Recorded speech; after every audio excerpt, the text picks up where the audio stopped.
Yo, welcome back to Wook Plus. I'm Weekend Wook, joined by Kev the Great Went and T. What's up, guys? Happy Wednesday, everybody. I love Loving Wednesday it. night. This is my favorite. Let me Wednesdays put a are good. poll up. I have an important poll to put up because I need to know if people smash like. Now is a great time to hit like and also subscribe. It is. No Right better now. time than the present. Is there Don't ever wait a till bad later. time? Do it now.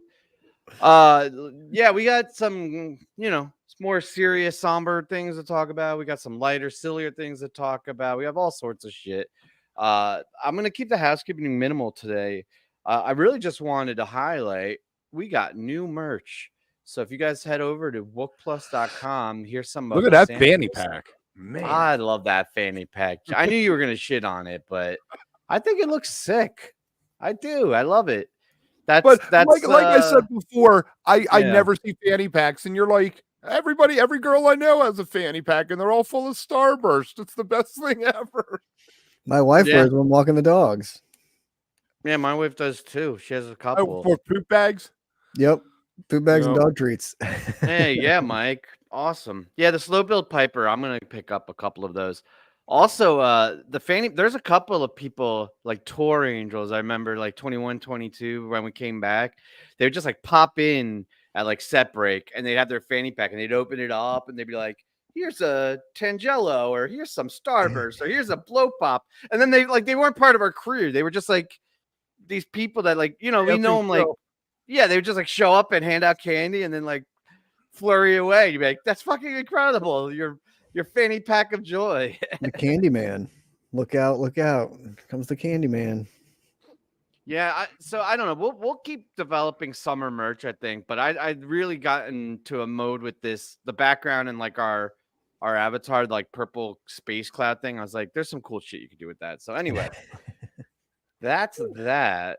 Merch. Yeah. So anyway, let's get into it. I think the only place to start tonight is to talk about Bill Walton, Big Red, the tallest deadhead of all time. I wanted to just get it started, but I feel like you two are more appropriate to talk about it, just because being the headier heads of the group and your experience. But man, the love and admiration that poured out since the news came out has been incredible. I haven't seen a single person say a single bad thing about him. Everybody loves him. Sports people, deadheads, political people. I mean, it's like across the board. Everybody's like, that guy's fucking awesome. So many great tributes. I think the one that I found really heart-wrenching that I saw just recent, like a couple hours ago, was Pearl Jam, Eddie Vedder. Right?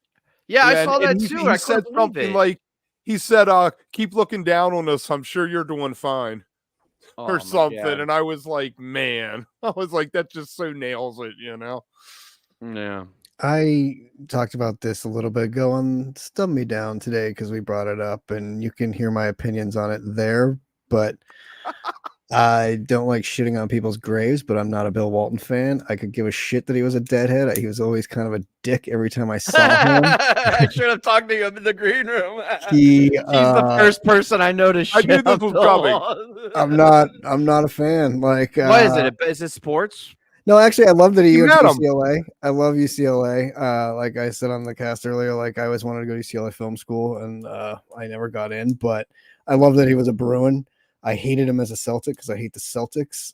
He was fine as a Blazer and the Clippers, and he was a funny broadcaster. But he was one of those guys where I feel like if you were on the in with him and you knew him, he was super cool to you and a cool guy. If you were on the out and just like a fan and tried to like, hey, it's Bill Walton, he was kind of a dick. And I never understood why he felt it necessary to stand on the floor in front of people when you're that tall.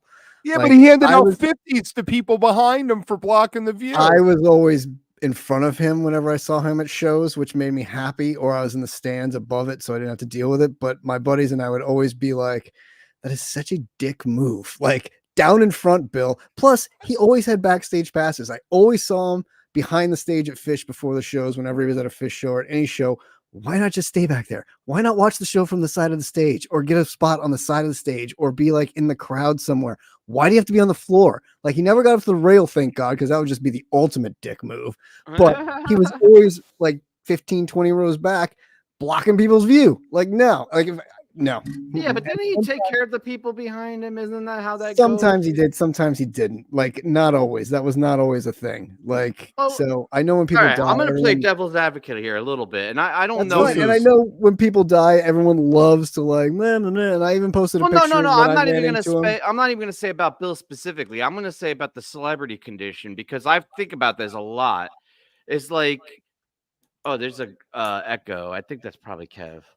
Turn down a tiny bit. Maybe not. Or maybe I it's don't hear maybe an it's C. echo. No, I think about that a lot though. Is like he's super recognizable. Does he owe it to strangers to be like outgoing and take time? You know what I mean? Like maybe he does. Maybe that's the answer, right? But like I always kind of feel like, and maybe it's just because like my like Catholic guild or the way my parents were or whatever. But like I'm not gonna bother. Like if I would never fucking go up to a celebrity.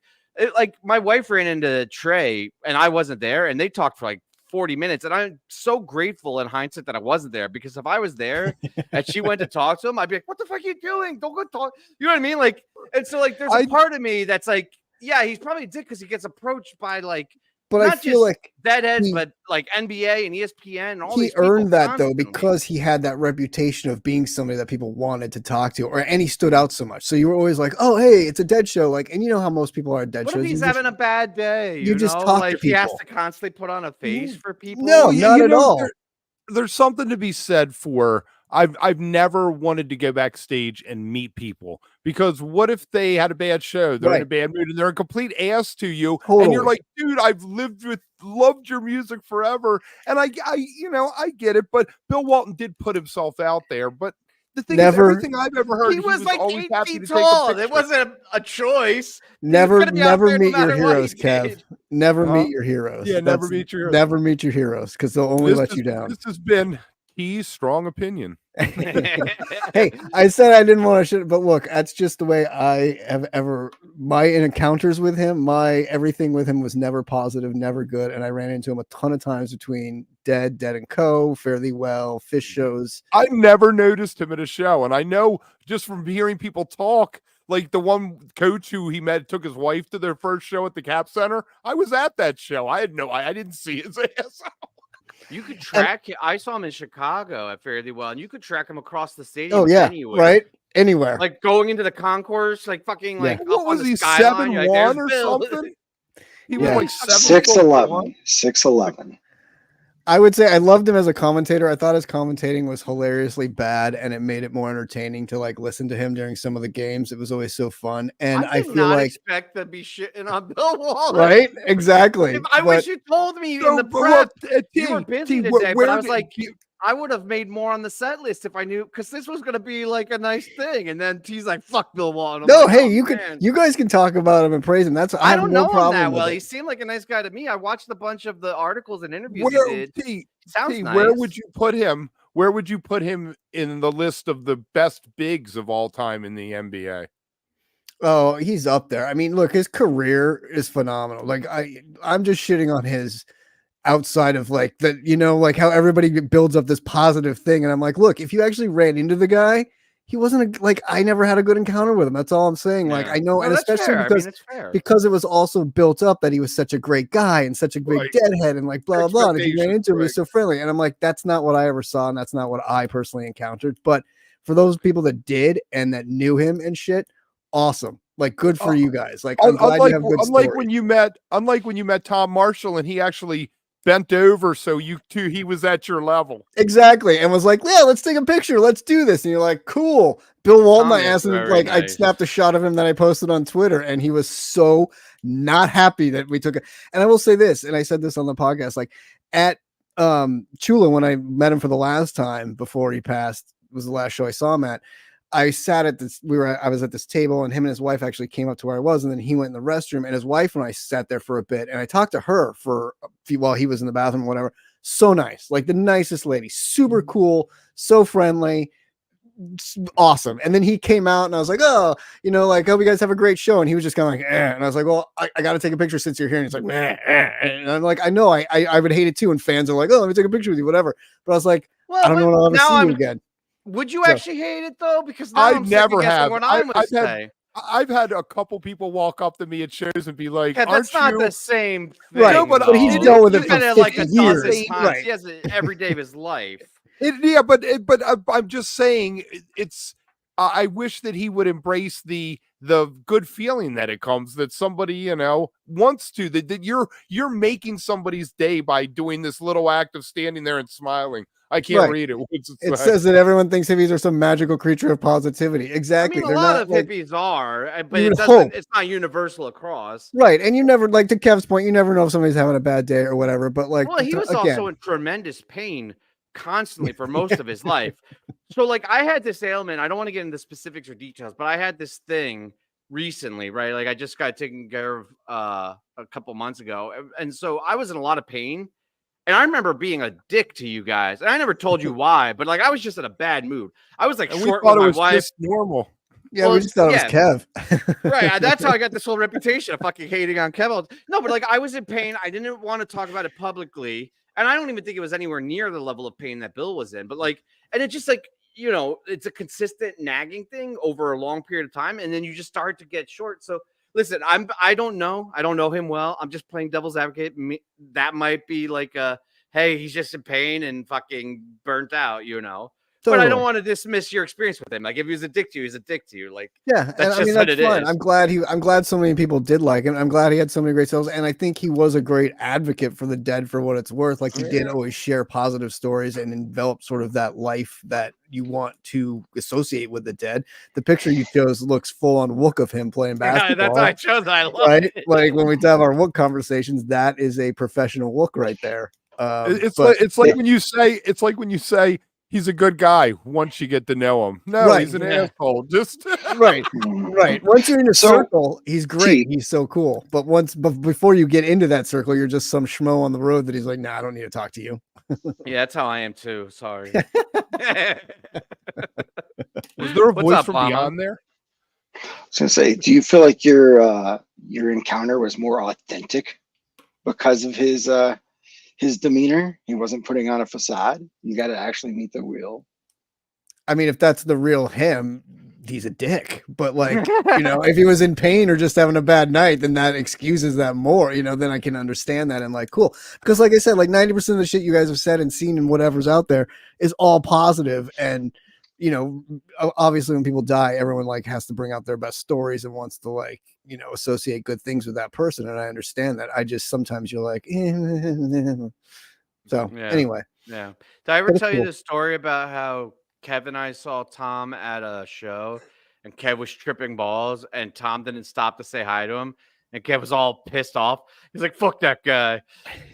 I was like, what the fuck, Kev? He's like, it wasn't even like just us on like a sidewalk and we had a lot of time. It was like right before the show. There's like thousands of Phish fans around and he saw him like out of the corner of his eye.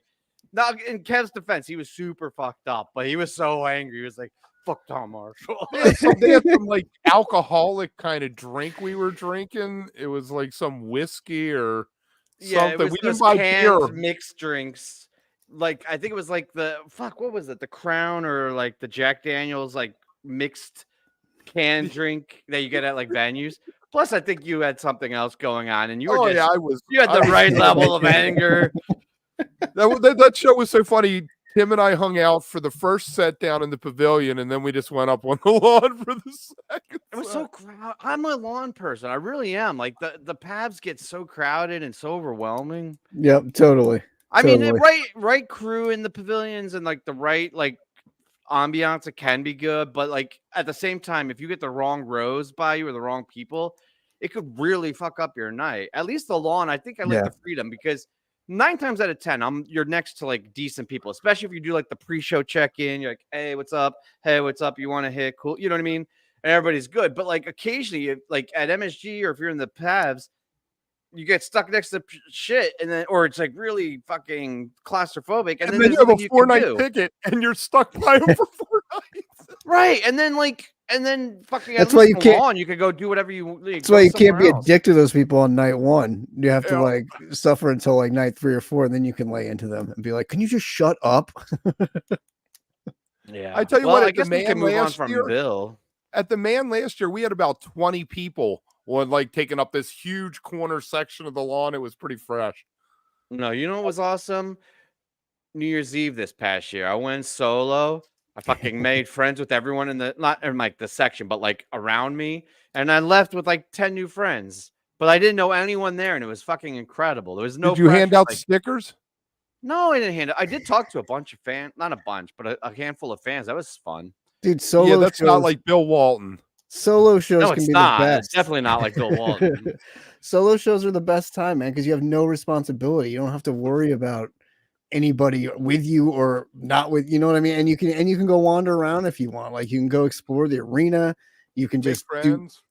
make friends, stay in one, like whatever you want. It's like such a no pressure feeling. I feel like so many people are like, should I go to a show alone? I love going to shows alone. It's fantastic. Like That's you why just feel bar shows are great. That's why I like. But you can always go to a bar to see a band alone, and you'll make friends Totally. because it's the intimate thing, you know. totally. Even big shows though, even Yeah, I don't know if the size matters. even in an arena though, like it's easy because there's so many people there, nobody knows. And if you don't like your seats, get up and move and go Just sit up. go. Yeah, I mean, I went to that, in the fall of 21 at the Chase Center show. I wandered around that whole arena because I wanted to see it because it was brand new. I mean, I ended up backstage, like behind the stage in Carini. I was up top. I was down. It was so much fun. Like, Roaming shows. I've done those. Those are yeah, crazy too.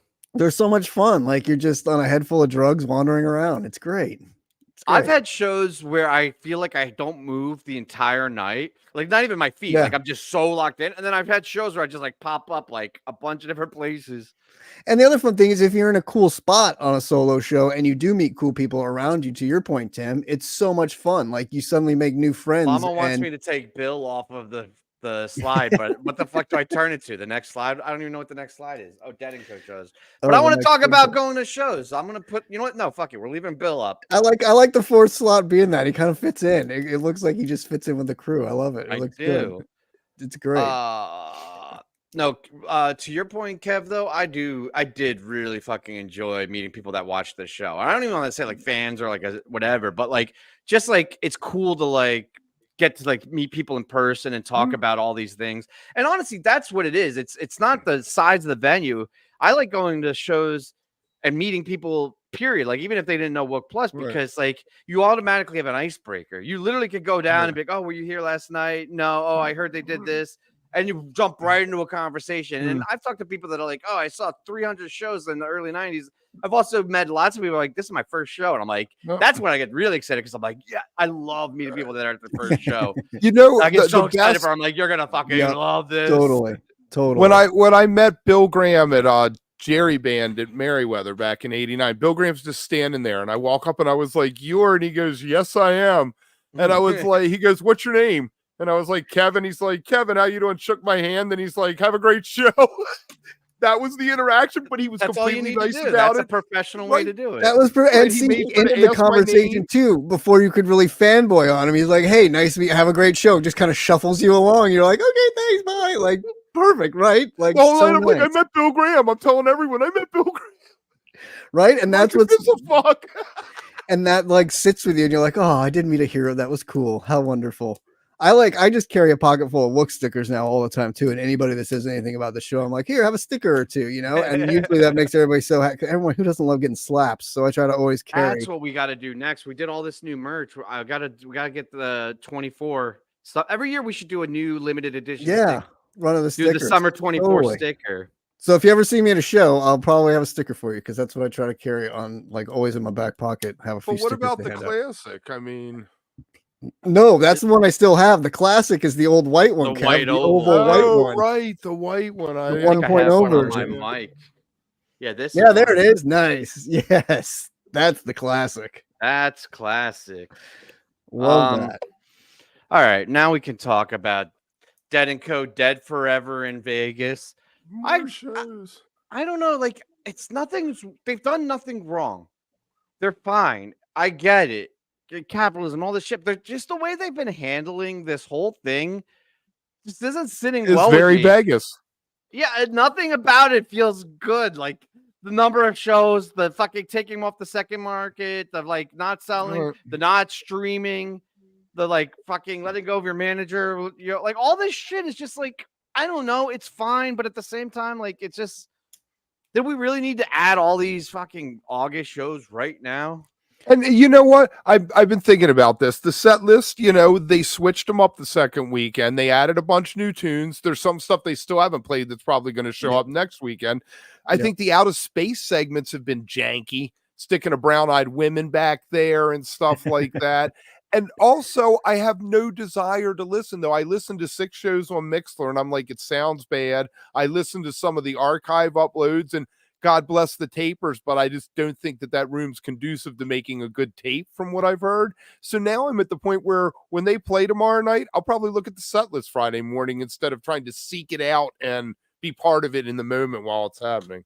I want to answer this one thing. I just want to bring up this one thing from Matthew about Pollock. That guy, if you ever meet that guy at a show, he is so cool. And he loves, I was standing next to him, like honestly, 3 people over at Dick's last year, and they were playing not Numberline, but something that I was just like, I didn't want to listen. And I look over and he is getting the fuck down. And I was like, dude, fuck it. I'm going to like, all right. He put me in a way better mood. And when he was signing shit in Santa Barbara a couple years ago, those things I sent you guys that he signed, nicest fucking guy to talk to. Like so cool. Yeah. Pollock is like a super, I had the same exact experience with them. Cool guy, really cool guy. I just wanted to point that out from Matthew. Yeah, you're right. That guy, he's awesome. If you ever see him at a show, don't hesitate to say hey to him. He loves talking to fans. I got to watch Vita Blue right next to him, and he was fucking the whole Vita show. He was jamming out. He was and dancing hard, and and you're like, oh, he's a fan like us. Like he just gets down to the shit. Like he loves it. I love to see that. It's so cool. But I will say about Dead & Co., honestly, I don't have a problem with it. Like nobody else is booked at the Sphere. I feel like it's a two-way street. They need somebody to stay in there. Dead & Co.'s like, fuck it, we can stay in here. Like, why not? You got nothing else coming other than the NHL draft, which I don't even know how they're going to do it, like the NHL draft in that room, but whatever. So I feel like it works. And if people are still going and having a good time and coming back, like, I don't know what the repeat business is. If people, I know my buddy went one week and it already went back for another set of shows. So there are people that are like stoked on it. Certain cross section of people that are going to do that and can do that. I think it's probably small, because across the whole. And I think it works a lot easier from the West Coast than trying to fly. Flights are not cheap, obviously, from probably, especially further on the East Coast, but even probably from like Chicago or something out there. I mean, for us, we can drive, or it's, a pretty easy flight from LA to there. But I don't know. I don't really. I'm not going to complain about more shows. Like I don't really have a problem with it. But do you know what I'm saying? Because I'm not angry about it. I don't think there's anything wrong, but like something feels mishandled. Off. Like off. Like that's all. And maybe it is just the way it is, and like that's the times, and maybe it is the venue, but something just doesn't feel right. I'm not angry about it. It's fine. People have been posting weird stuff about like things they've seen on stage, like Bobby did not like John and Jeff going into a jam out of eyes, and someone said he just cut not fade away off one night. I don't know how much you have to take it with a grain of salt because it's it's somebody on Facebook saying this, but I'm like wondering if it's putting a strain on them already after 2 weekends. Well, that's what I was wondering too, and them not playing together for a while and then coming back together in this form and playing at this venue where it's very technically sound with things, and you don't have your monitor guys like we've talked about on stage. It's all below you, so it's harder to get. It's harder to be able to communicate with people. And if the guys you're going like this, up.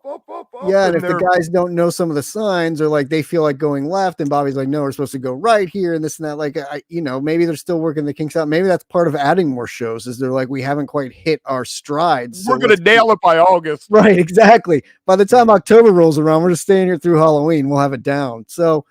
I mean, there's probably a little bit of everything to it, and you don't really know. I have heard this on the Mixlers, all the chompers and the arguments, which is also an indication that the show's not locked in. Like, I've always said that. It's like, at Phish shows at least, when the band's fucking locked in and demanding your attention and hitting it, the chomping goes down tremendously. Like, sure, you always have the bro that did too many lines and it's talking about his business you get plans. chomping.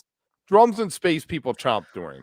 Well, of course, but I will say too, I feel like the Sphere lends itself to more tourists than anything. And I had that thing at the Phish show I went to, where there were a lot of people there that weren't necessarily Phish fans that were talking a lot through the show because they're more like there for the entertainment value and hanging out with their buddy. And they're like, oh, this blah, blah, blah. And you're like, dude, we're here for the show, and they're not. And so I can see some of that lean like falling into it as well. But yeah, I mean, I don't know. There's a lot to say about both. Did you see who I get for Halloween in Baltimore this year?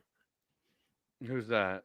Billy Strings is playing the Civic fun. Center downtown for Halloween. I Oh, might that's be going fun. to a Billy Strings show on Halloween, dressed up even.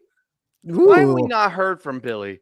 I looked at that tweet. He's like, which podcast should we go on? And we definitely had the highest ratio, at least when I looked, of like let's comments. reach out to his management. We need to Oh, yeah. Fucking go ahead, Kev. go active. Well, let's see who his if I ask management you is. to do it, you're going to ask him to come on. No, fucking I all would that not. shit. No, I would not. I would not. If it was, for this, I'll reach out to him. That's fine. I am going to have the singer of TSOL one at some point in the future. And So I'm all very you happy for hardcore you. That's punk going to be fans, sick. That's cool. it's going to be. That's I'm cool. going to fanboy out on the poor guy. I hope at some point it Denko, I don't know, people get happy about it. Like people start talking about how good it is and how good it sounds. Cause I think some of the set lists have been decently looking on paper.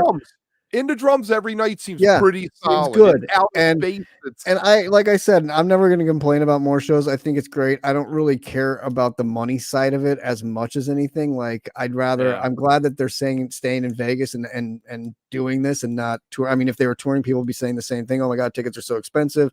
Why are they only playing these shows and these dates and these places? So I feel like, there's always going to be two sides to everything. For me, I'm happy they're playing. I'm happy it's at the Sphere. I'm happy they're back together with Johnny. Johnny sounds great. I think he, Johnny Salami. Look at you with the positive shit on Bill Walton.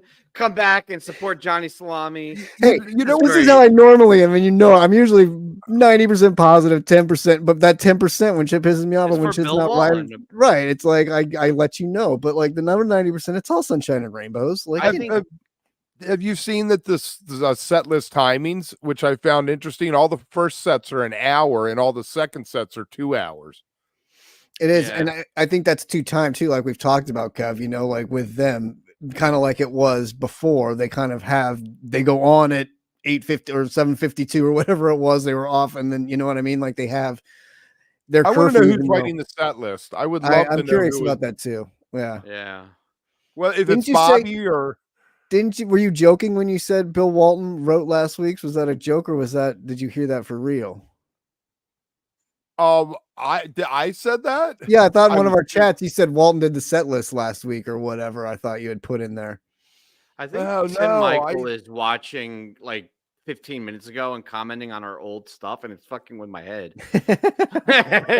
He's like in the conversation that we had like a long time ago. What were we? If I met Trey once and he was in a bad mood, I wouldn't worry about it. But if I met him 15 times and every time I kind of ran into him, he was not in a good mood, then I'd probably start to be like, I'm not going up to fucking Trey. That's my point. I don't want to. Right. Exactly. That shit. Exactly. It's not like I ran into Bill Walton once and had a bad experience. It was multiple times. So that's all. Every time I meet someone famous, I'm hammered. I'm like, what's up, dude? They're like, that Every guy. time you meet somebody not famous, you're hammered. Except for, at least Bill Graham appreciated that. Right. Yeah. I met Paige, and Paige like put up with me, and then we ended up out in front of the bar, and he ended up putting up with me again. And then his handler, whatever, his buddy was like, you should take a picture. So my friend had a disposable camera that I handed to Paige, and Paige took a picture of me and my two buddies. You're like, no, I wanted to take a picture with you, not you taking a picture of me. That's so classic. That's amazing. I love that. I figured out what not pissed me off, but what's off about Den & Co. It's two things. It is a Fare Thee Well tour, or whatever they called it, the last tour, which I get, they're not touring, blah, blah, blah.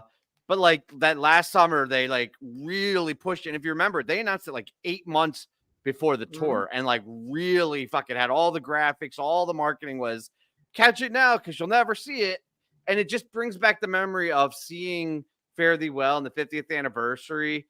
And then like a month later, they're being like, and next year with Johnny Salami. Well, I tell you what, when this Sphere run is over, they're going to announce the 60th anniversary shows for next year. I know. And so like, again, great. You're right, T. Like good attitude. We keep getting the music. It's all good.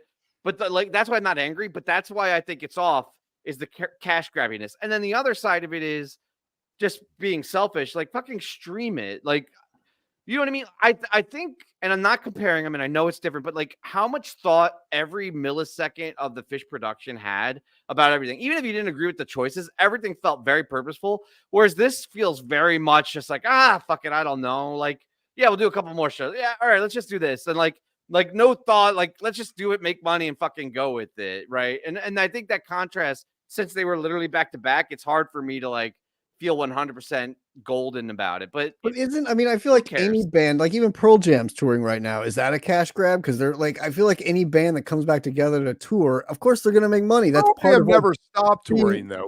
Yeah, they didn't do a whole tour about being done and then come back less than a year later. Yeah, but I mean, if you're a musician, isn't your job to play music? I mean, isn't that what you love doing? Yeah. And no, I have no problem with that. But it's the constant being like, we're done. Oh, we're not done. Oh, we're done. We're not. And like, again, I'm not angry about it. I want to be very specific about the distinction.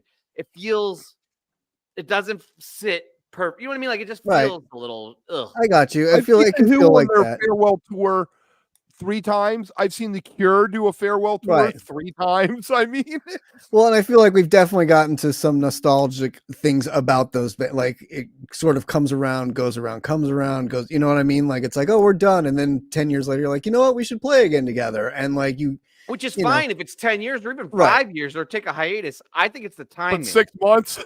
6 months. Like literally fare thee well. And I don't even think it was 6 months. I felt like it was like a week later. They were fucking announced Edico. They did like chapter. I think a lot of that though was also like John wanted to break away, right? Like he went on his solo tour and kind of did what he needed to do to he was like, I'm sick of being confined playing this music. I want to go do my thing. And so that's when they went down to Mexico and played with a bunch of other artists. Like Bobby never stops playing, right? Like he just, whoever wants to play, come play with me, unless it's like Phil or something, but he's like, come play with, or Billy, and he's like, come play with me.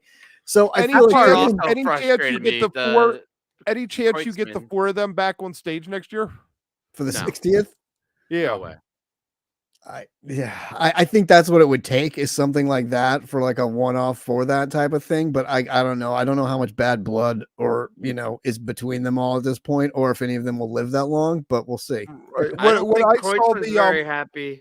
I think Kreutzmann's pretty frustrated. And I know Phil is not feeling super happy. Plus he's fucking, Phil's old. Offense, but Phil's old. Like only the last year was I like, because he's always been old, not always, but like he's been old for a long time. But this past year is like it went from it's an old musician to being like, oh shit, dude. I told you guys, what, Bill and Phil though, years ago when they did that Cherry tribute at Merriweather, maybe back in 2015, I was backstage and Bill and Phil walked by each other, wouldn't even make eye contact with each other. Yeah. There's not a low love lost there between them. But I will say, like, when we saw those cap shows of Phil's, I told you guys, he looks like the skeletons from the Touch of Grey video now. Like he's looking old. And like that's it. And he got wobbly. They had to bring out a they had to bring the chair out for him. Yeah. I mean, it's but again, those guys, no knock on him. I mean, he is fucking old. Like, and he's hey, 84 or something. Oh my God. If those guys can die on stage, they would be happy. And it's impressive that they keep going. I mean, like, not getting like dementia probably help. I mean, it probably helps their health being out there playing. Seriously. Why would you bring dementia up? Just old people, like you get older, because my grandma just passed with it and my dad's going through it right now. So it's like you look at some people and you're like, it's amazing that these guys are on stage playing. They're like my dad's age. And I look at my condition of my dad and they sound good too. It's not even like they're like, I mean, they're not the same selves that they were in their youth, but they still sound fucking good. And they surround themselves with good musicians that can play their music, so they don't have to carry the load. Right. They just do their part and let other people kind of pick up. Don't let pride get the better of them. They know how to offset it. Unless of course, Johnny and the Silver Flocks are going to go off on an eyes and Bobby's not having it. Then he steps in. But other than that, they're happy to let him play. I don't know. The Dead have a lot of drama to them. Just as an outside observer, there's like maybe it's not anything that's that ingrained in like pop culture and society, but like happy hippies. Yeah, they're all happy hippies. Well, you know what they say about hippies and punks, right? So I think this is playing out. I was hoping that's what happened. Spit take. Oh my god. All right, how about them Ticketmaster? They've been having a rough, pretty shitty month there. All right, Kev, I got to be honest. So I put this on the set list per your request, but you didn't send out an article, and I didn't find an article. So this is all hearsay from Kev. If you could send me an article. No, it is not hearsay. They released a statement saying that they had a data hack. They had people's credit card information. They had their passwords. They had their addresses, phone numbers. I use Ticketmaster. What the fuck? So you need to go in there and change your password and check and take your credit card.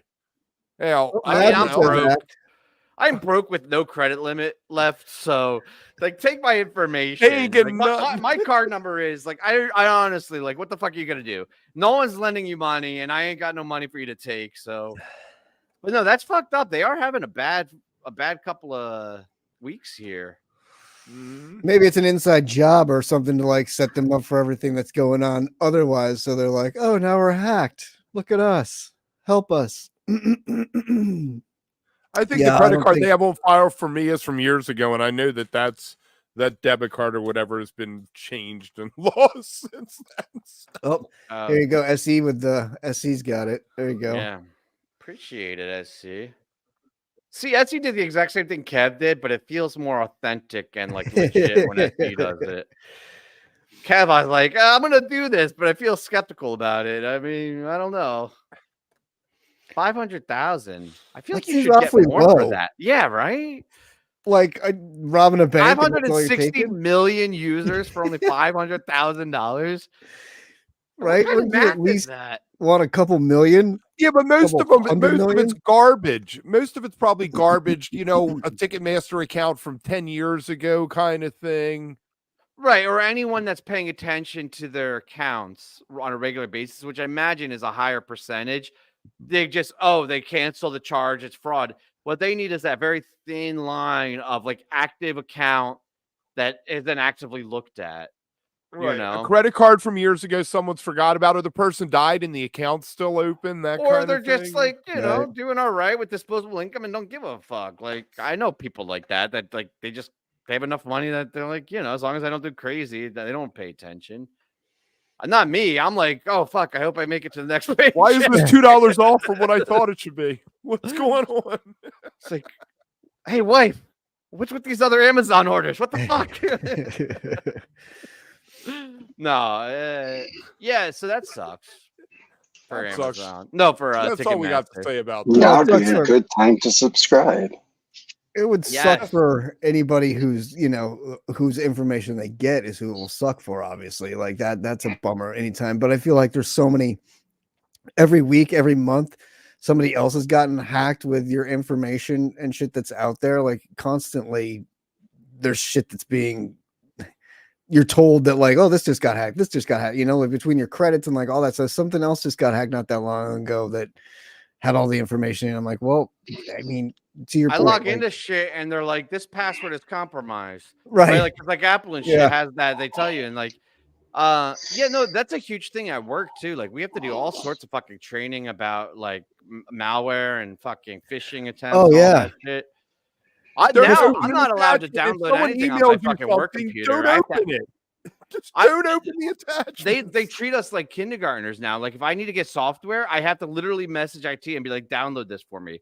Like I can't do anything like that. But I mean, I get it because it's a huge liability. Well, in my old job, they went around me and contacted our HR people as me and were like, oh, I'm changing my bank account, blah. And HR was like, oh, great, here you go. And then I didn't get my paycheck one week and I was like, what the fuck? And they're like, oh yeah, we put in your new bank account. I was like, I don't have a new bank account. What are you talking about? And so you're like, so yeah, those kind of things. I feel like they're always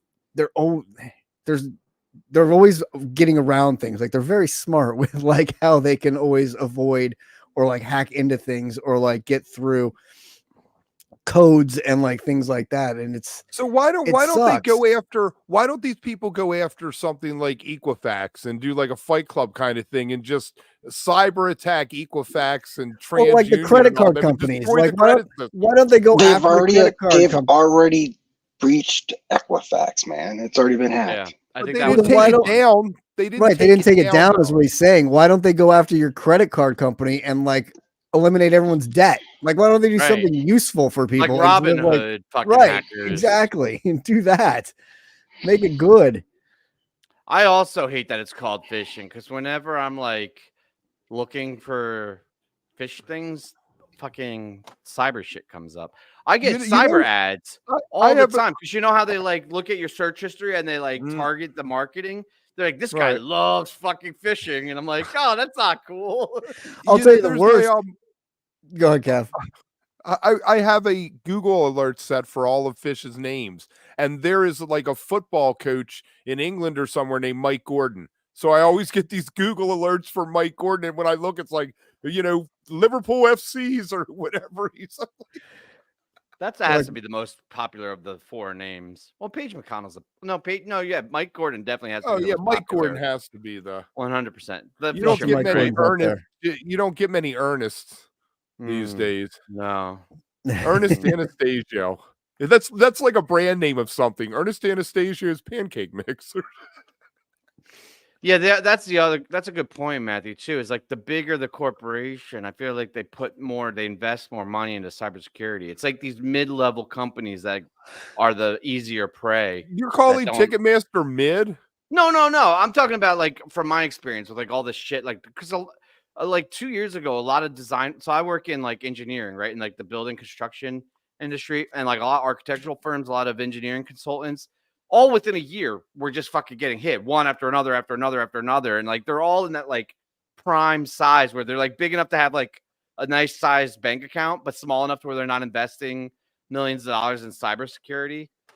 No, I don't know what's going on with Ticketmaster. Although you would think like if they were doing the Robin Hood thing, they could use that hack to like, sniff out the bots and like the bad actors.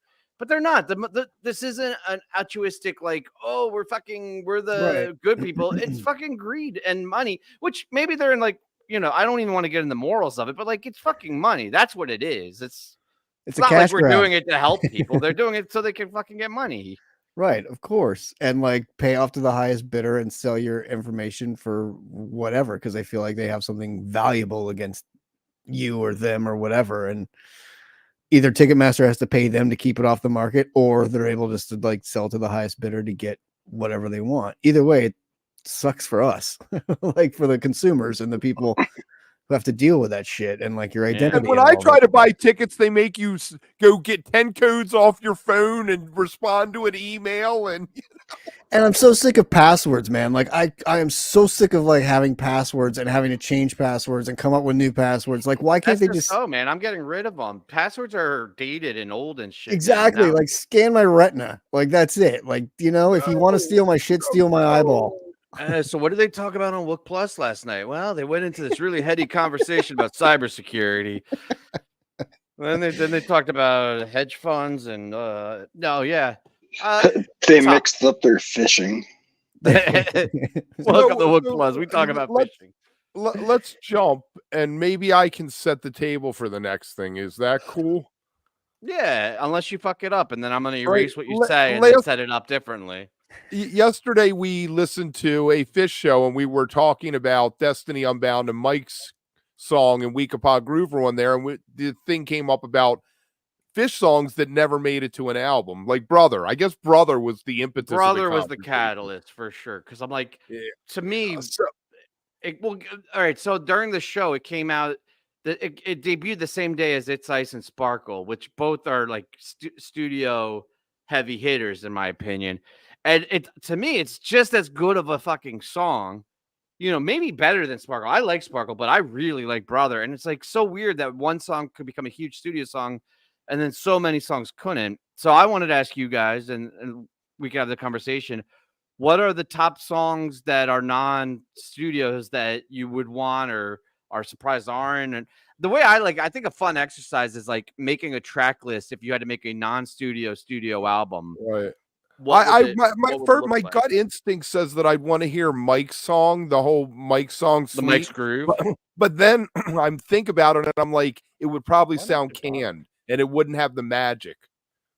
Well, they would have to do it like they did Thread and Everything's Right, like jam it in the studio and get a good take of it. But yeah, maybe you're right. Maybe the best songs to see live aren't the best songs for studio, right? Like that's not necessarily a direct correlation to it. I would put Slave up there. I think I would want to hear a studio Slave. So we started this conversation on Discord. Oh, I forgot to mention that. If you want to keep this conversation going outside of the shows, great way to do that is the Discord. Wook Plus on Discord. We'll put the link is in the description. But one of the things that became evident right away was like there are so many openers and so many closers that didn't end up on albums. And maybe that's the reason is like, how do you like you have Hood and Slave, you know what I mean? That and like in the beginning we had like AC/DC Bag and Brother, and I don't know, I have to pull it up. There was a lot of options. I was like, you couldn't really put them together for a full complete album because it's like all of these clearly belong in the end and all these clearly belong in the beginning. But yeah, I don't know. She's like, I don't have an opinion on this. I don't know. Like NIC is a great one. That's one of my favorite tunes. I'd love to hear like a studio of that because it almost lends itself to that. I think that would be a fun studio song for sure. NIC would be an awesome studio. So that's a great choice. Yeah. Because it doesn't need to be jammed. Yeah, that's a good call. Actually, all those that Mike's Groovin just put up there, CZ Green would also be a fun like one. I feel like it'd be almost sort of 1.0-ish feeling before they got too heady with it. Would be an awesome one to end with. Another one. Yeah. Jennifer Dances. Would be a good ender. Jennifer Dances. Runaway Jim too, because Runaway Jim without the jam in it could be a tight, concise, like short song. Really, like you could get away with that. I think as a studio track, that would be a great one. There aren't that many, are there, from 3.0 though? Oh, there are. They're just not good or well known. There's lots of songs. That's why I'm not thinking of them because they are not ass-handed. Let's Go, right? We were talking about wasn't that on a Mike's album?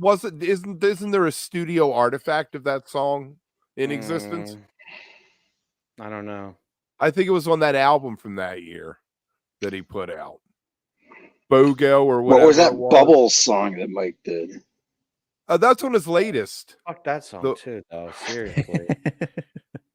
See, I know a lot about 3 and 4.0 Phish, but I don't know all the side projects, and that's why I'm like hesitant to say because I'd be like, whatever, and y'all be like, oh no, that was Tab's 5th orchestral duo released in the winter of 20, and I'll be like, I don't know, I'm sorry.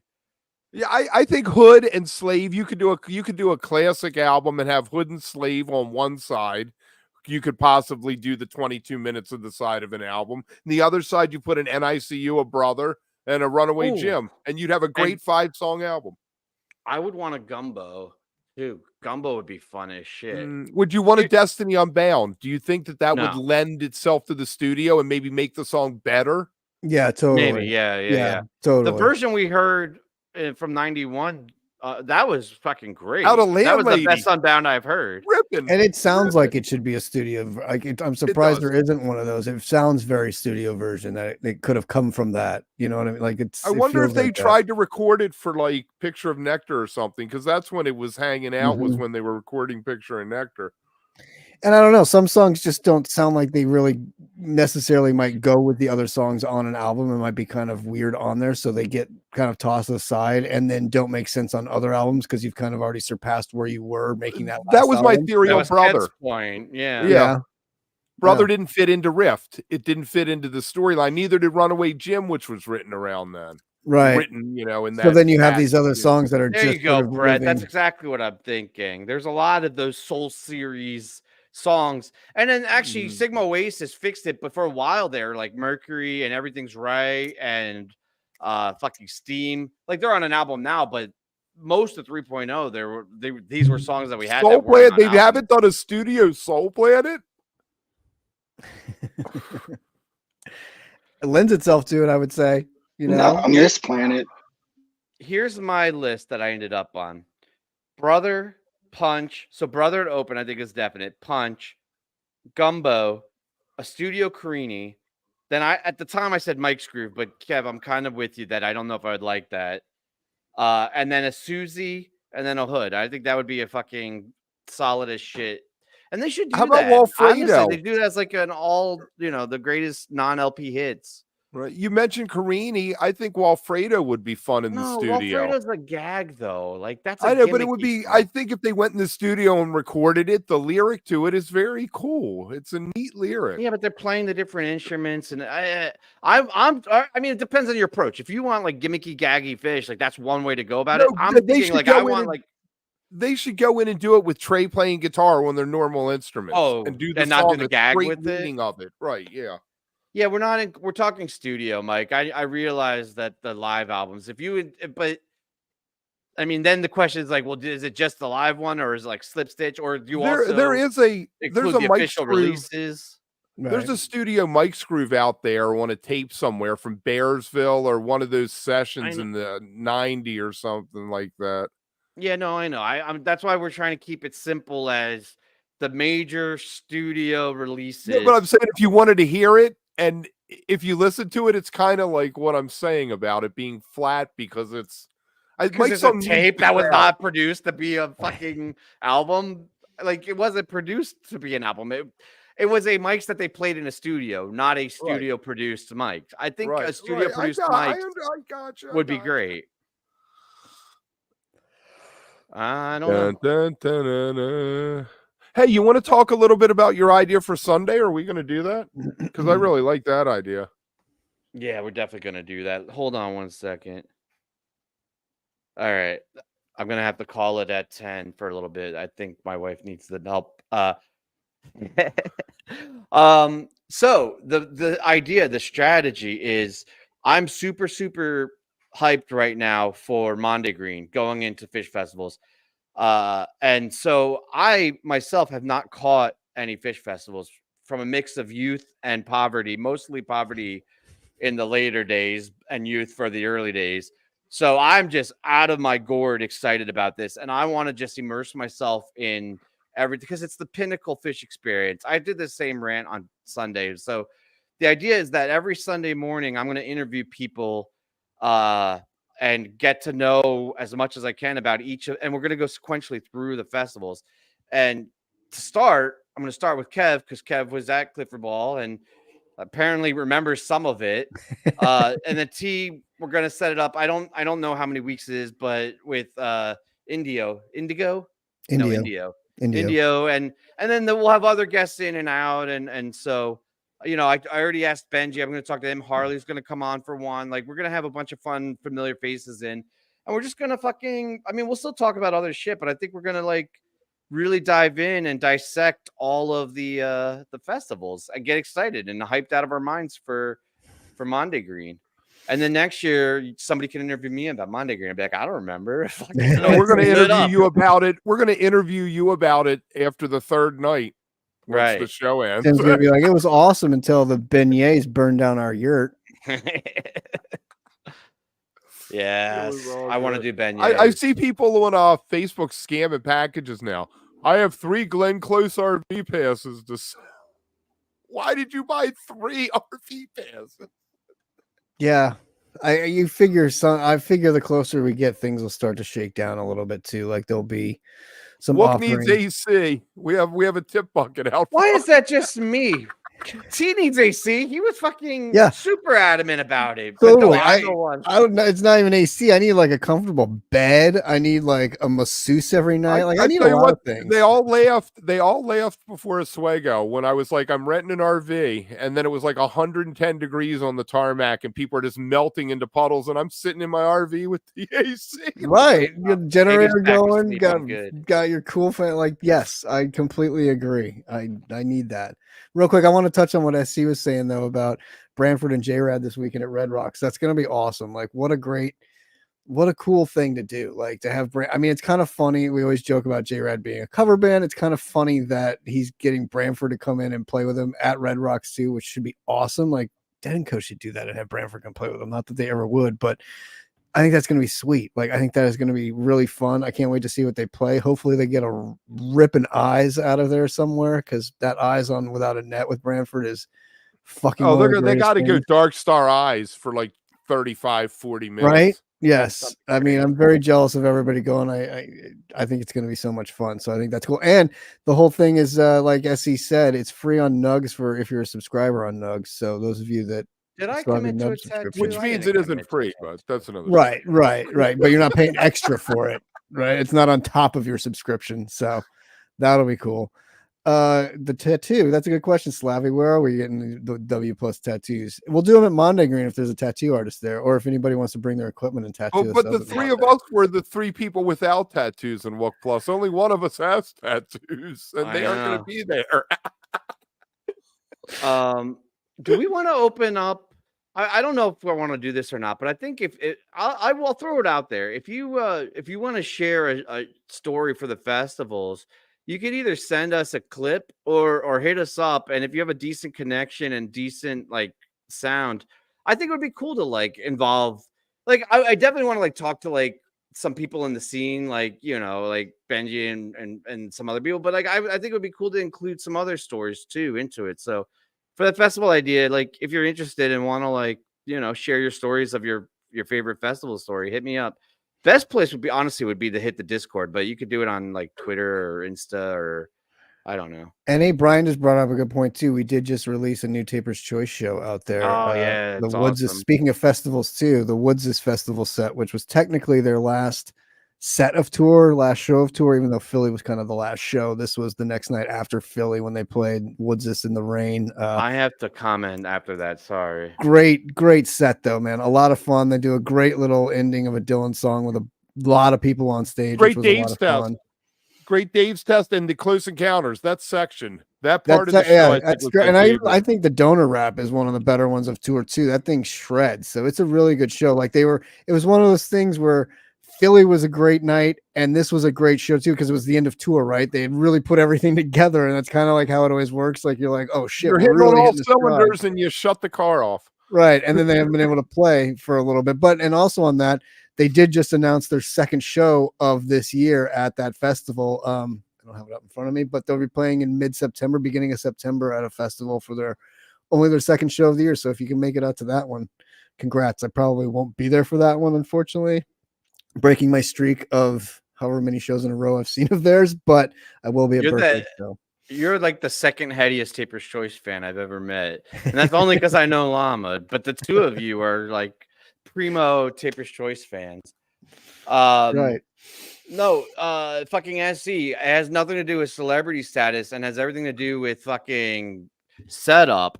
We used like, if you're not familiar, we used to have like 5 or 6 guests on a night when we started the channel, and I paid no regard to setup.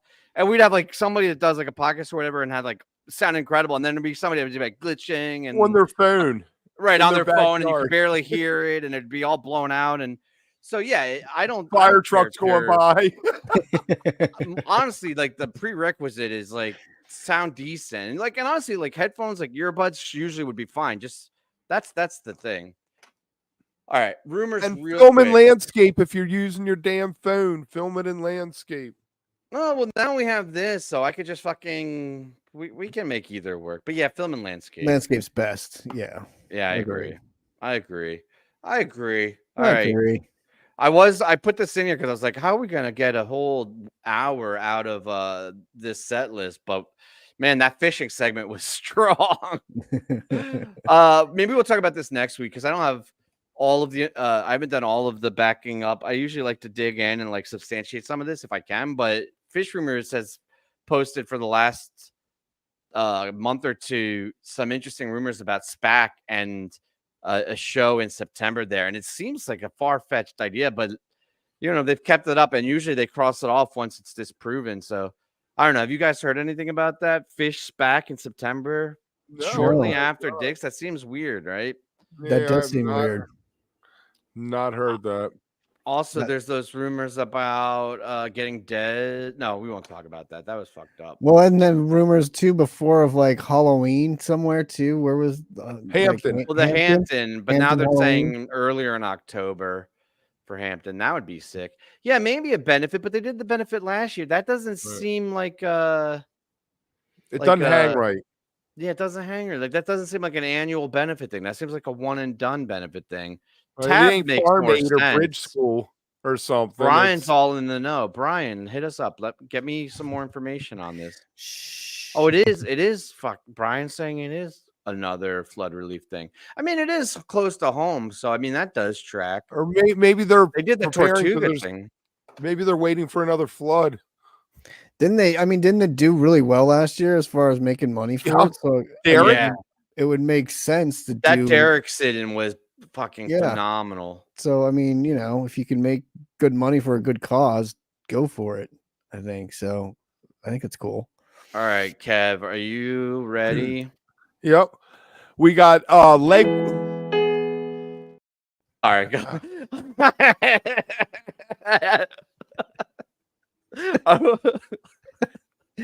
He loves doing that. Neil Young minute. We need it. Come on. All right, I promise. Look, I'll keep my hands up here. I'm not clicking on anything. I'll put them on my head. He canceled a few shows. No one knows why. But leg one of the tour is over. It had 35 unique songs from 18 albums, with the earliest being from a Buffalo Springfield and the newest from 95's Mirrorball. And that is your Neil Young minute. Like, he canceled a couple shows at the end of tour? Yeah, somebody got sick and they canceled the last 3 or 4 shows. Oh, that sucks. Because I heard that. So is there a second leg to the tour? I believe so. And they're going to add back on Dallas, Austin, and Chicago. That got nice. Because I heard everything we've heard has been so positive. So let's hope we can keep it going because that's awesome. And also, we need the content on the show. I love Kev's Neil Young minute. It's fantastic. That was a throwback. I am a dick, but that was also a throwback to an old bit we used to do. I mean, also, I did pull a Bill Walton there, but you guys see what I deal with. Can you imagine what it's like backstage? If this is what happens, it's all love and light. It's all love and light backstage. Hippies, man. Don't believe the hype. All right, like, subscribe. Let us know in the comments what you thought about all this shit. Panels and frames tomorrow.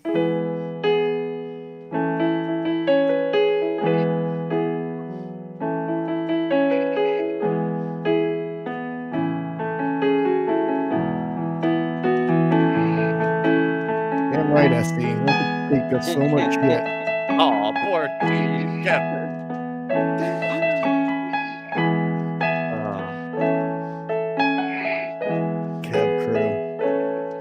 Oh, dear God. You're muted.